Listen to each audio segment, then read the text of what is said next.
Сәлем достар, біз бүгін сіздермен сезімталдықтың бұзылу типтері және оның түрлерін талқылайтын боламыз. Егер естеріңізде болса, біз сіздермен өткен сабақта бетке және меншікті сезім жолдарын талқылаған болатынбыз. Егер ол сабақты көрмеген болсаңыз, бұл сабақтың түсінікті болу үшін оны бір қарап өтулеріңізді сұраймын. Сезімталдықтың бұзылу типтерін негізі 3 үлкен топқа жіктейміз. Олар перифериялық, жұлындық және мибағандық. Бұлай бөліну себебі, мына суретте көріп тұрғандарыңыздай, жасыл түсте болып тұрған бұл беткей сезім жолы, ал қызыл түспен белгіленген бұл меншікті немесе терең сезім жолы. Яғни осы өткізгіштік жолда жолдың қай жерінде бұзылыс болады, сол жерге байланысты 3 түрге бөлінген. Яғни перифериялық, жұлынға дейінгі, жұлындық, жұлынның аймағында зақымдану болса, және жұлыннан шыққаннан кейін ми бағаны. Осы 3 аймақтың зақымдануына қарай бөлінген. Ең алдымен сіздермен перифериялық түріне тоқталатын болсақ, перифериялық зақымдану дегеніміз бұл жұлынға дейінгі, яғни осы жерге дейінгі аймақта болатын зақымданудың барлығын біз перифериялық деп атаймыз.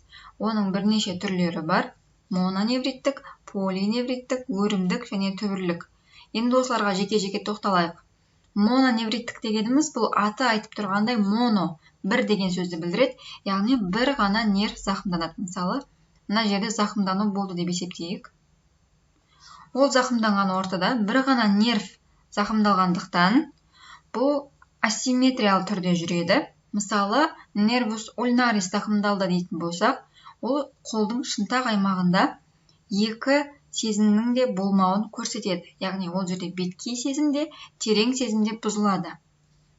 Ал екіншісі полиневриттікке келетін болсақ, полиневриттік бұл аты айтып тұрғандай поли, яғни екі немесе одан да көп нервтің зақымдануымен көрініс береді, және тағы бір ерекшелігі бұл симметриялы түрде жүреді. Яғни науқастың екі қолы немесе екі аяғы деген сияқты көрініс симметриялы түрде орын алады.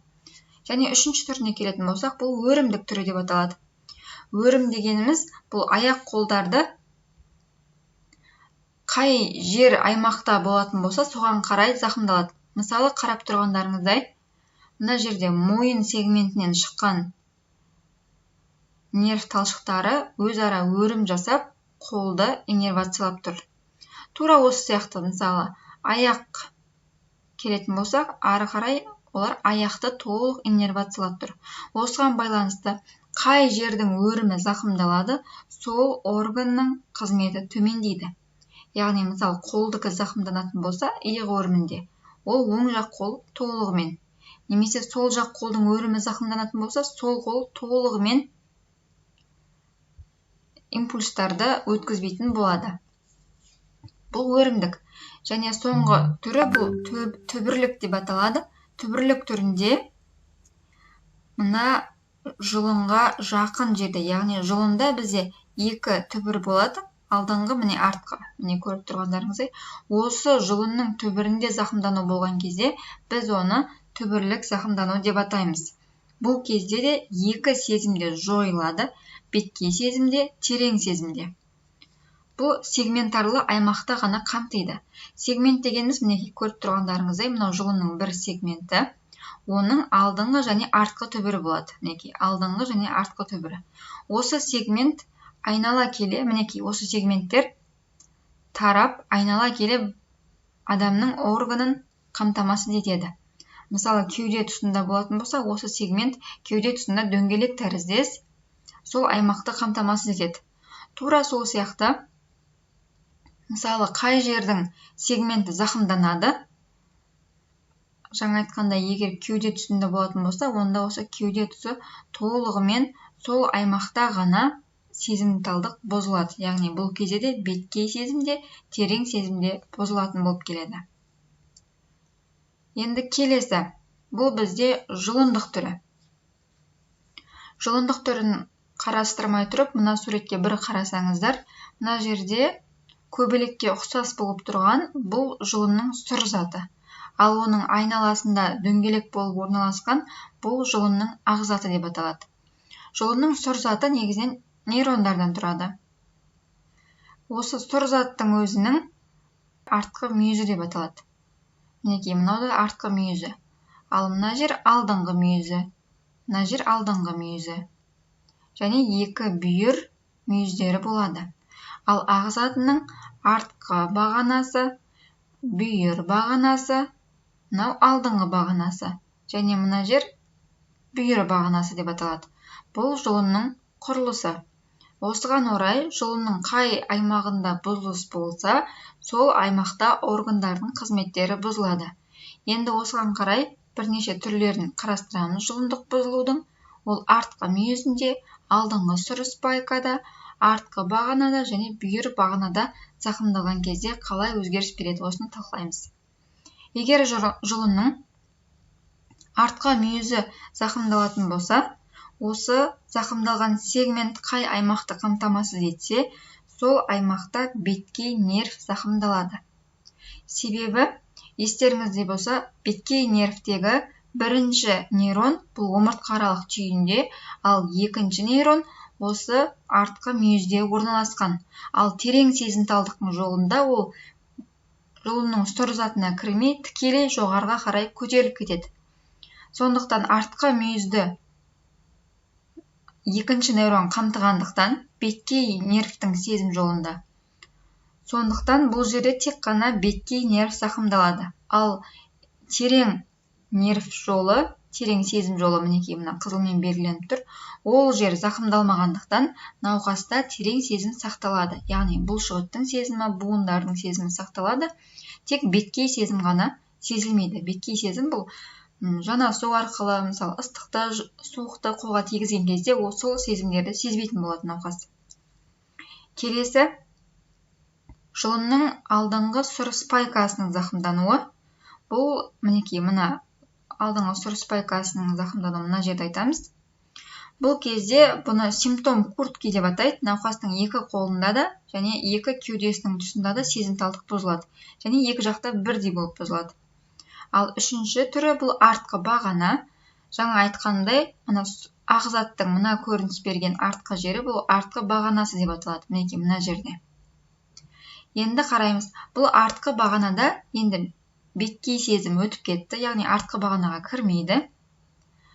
Ал терең сезім мына артқы бағанадан өтіп жатыр. Демек, бұл кезде науқаста терең сезім бұзылады, бұлшықеттің буындарының сезімі бұзылады, бірақ ыстықты, суықты, беткей сезімді сезіп тұра береді. Келесі, бүйір бағанасы, яғни мына көріп тұрған жерлеріңіз. Бұл бүйір бағана зақымдалған кезде бұны біз өткізгіштік тип деп те атаймыз.